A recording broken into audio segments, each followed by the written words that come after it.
1,500 square kilometers of beaches, lagoons, mangrove swamps and forest have earned Loango the nickname of the last African Eden.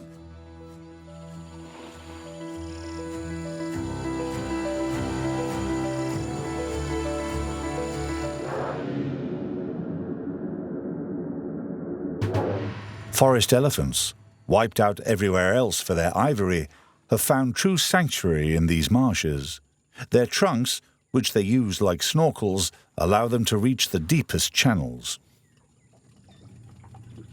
Sonia, a Spanish primatologist posted to Loango, is making the most of a few hours of free time. Go slowly now. We're getting close. Don't worry, it's going to be fine.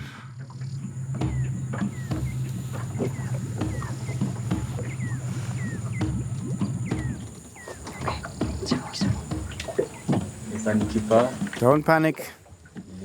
These elephants often do that. It's their way of intimidating you.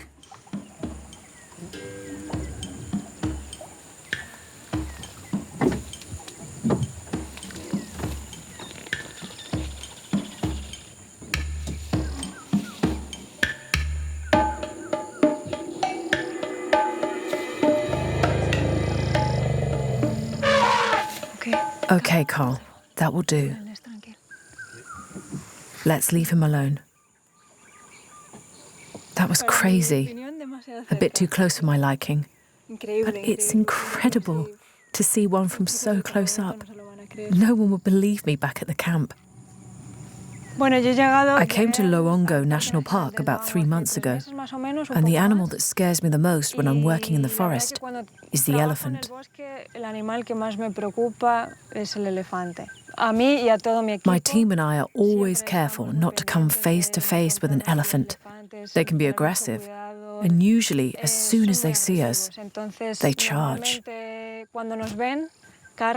You have to be wary of them all the time. Then, after the elephants, it's the gorillas, of course. When a large silverback male charges at you, it's very frightening.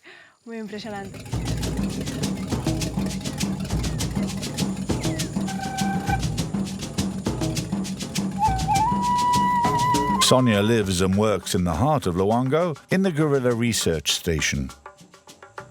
She is coordinating the work of 8 Babongo trackers, 1 other primatologist, 2 research assistants, and a cook and aide-de-camp. This small team lives cut off from the world in this rudimentary camp, in a remote spot between the lagoons and the forest.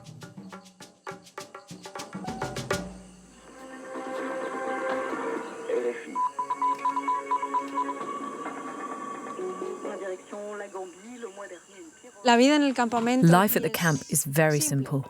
Our basic needs are covered. We have a room for privacy with a bed, but no luxuries.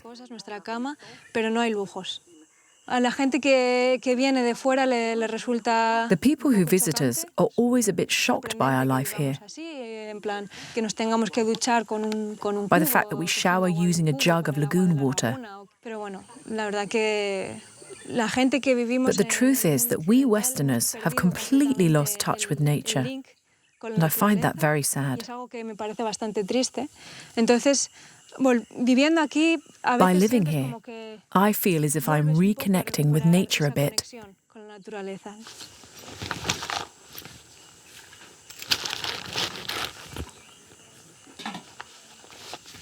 Every morning, 2 different teams leave the camp to head off into the forest in search of gorillas. Their aim is to try to establish and maintain contact, with a view to gaining a better understanding of how the gorillas of the plains behave.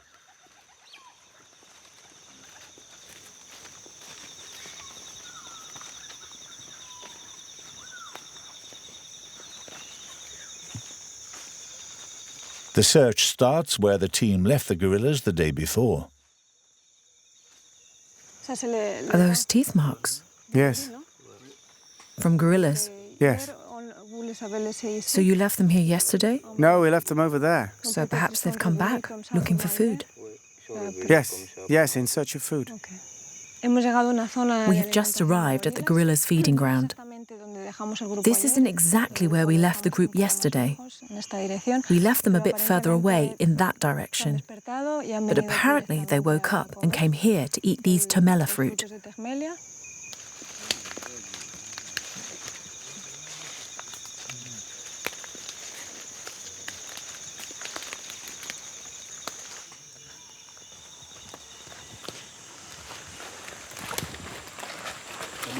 These footprints are from this morning. Are they from gorillas? Yes. Do you think they passed by here a long time ago? They passed by here this morning, I'd say about 8 o'clock. Here too.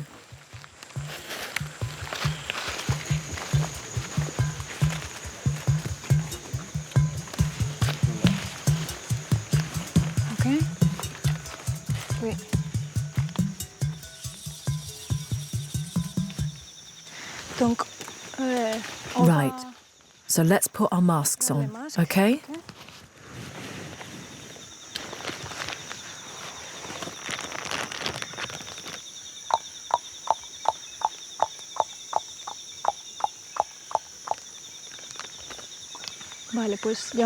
We've located the group.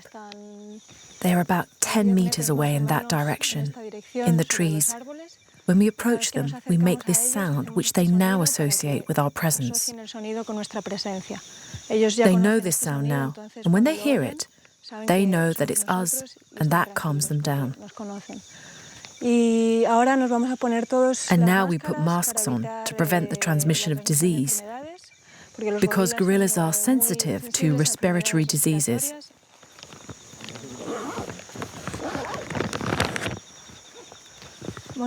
We are going to approach the group slowly, because even if we can see individuals in the trees, we don't know where the silverback is. To avoid any aggressive behavior, it's important to keep the dominant male in sight and to circumnavigate the group.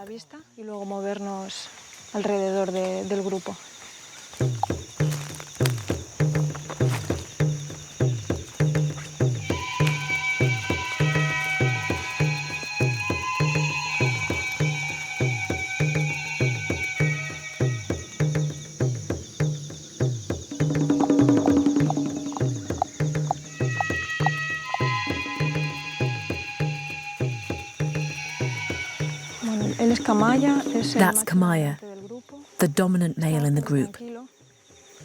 He's calm, but not completely reassured.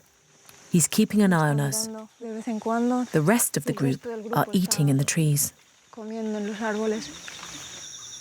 The social interaction between adult gorillas seems to be very limited and remains a mystery to scientists.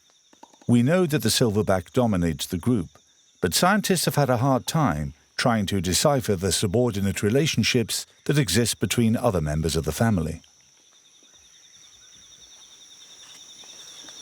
When fruit falls off a tree, it should, in theory, go to the nearest dominant male. Jean-Pierre, don't move. No. Don't move, Jean-Pierre. Don't move. But with gorillas, as with humans, the weakest can walk off with the prize if they happen to be the fastest or the most reckless.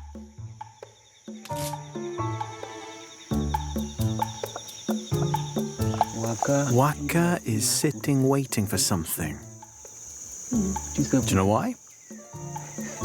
There's a fruit there. There's a fruit right next to him.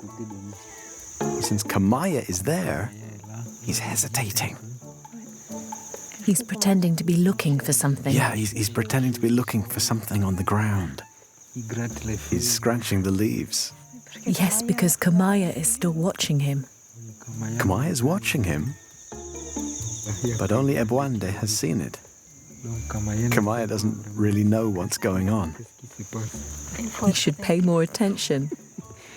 Waka is still behind the tree. He's not coming any closer.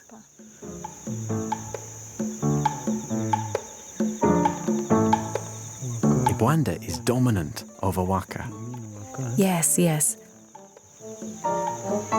Kamaya, Ebwande, Waka. That's it.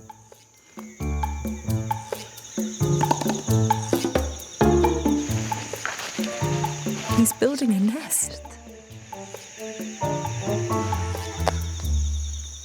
The gorillas spend all day alternating these phases of movement, feeding, playing and resting until the evening, when they go back into the trees and build a nest for the night.